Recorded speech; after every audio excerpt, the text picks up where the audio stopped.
In education, we aim to reform tuition fees by scaling them based upon grants for those doing degrees that are most in need, such as engineering or nursing, whereby they commit to 10 years of working in the UK as a result. The reform of state-provided high-quality education, with the reintroduction of grammar schools to provide a free but competitive school environment opportunity for anyone showing academic promise.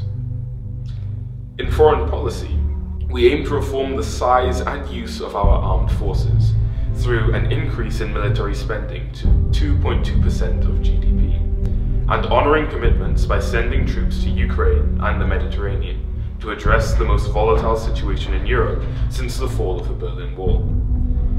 Reforming how our foreign aid is used with more of an emphasis on the provision of expertise than on finances, so we don't end up inefficiently pouring money into schemes such as the Indian space program.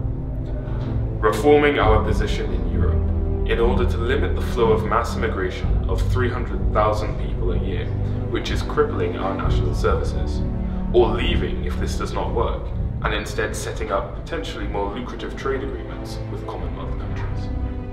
In terms of the environment, we aim to reform our position on renewable energy, with wide-scale investment in resources and alternatives to fracking and fossil fuels, such as hydroelectric power, tidal or offshore wind farms, in order to solve our current energy shortages and provide much-needed competition for prices.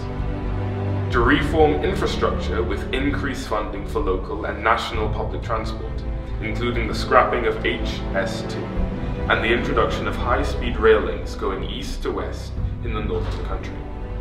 Socially, we aim to reform the ring-fencing of departments by including health, education and foreign aid, in reducing cuts to services such as frontline policing and increased investment in cyber technology. Also to reform the funding of the NHS through compulsory national insurance schemes, such as those in countries with the best healthcare services in the world, like France and Norway, to solve the 2.2 billion shortfall. Economy. Reforming the emphasis on government to close tax loopholes than in condemning naturally profit-minded businesses from exploiting them. To reform the financial markets by placing greater controls on the transactions of banks and selling of state assets in them, and never again to bail them out in order to encourage healthy banking sectors, and not one at all cost.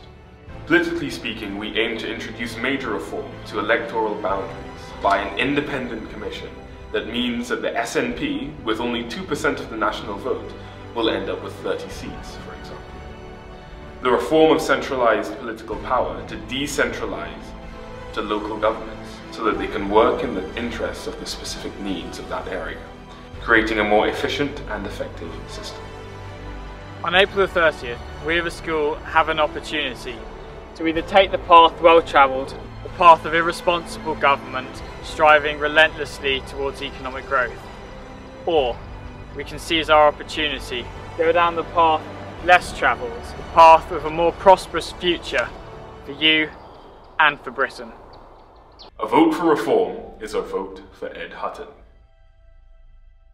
My name is Matt Callender, and I approve this message.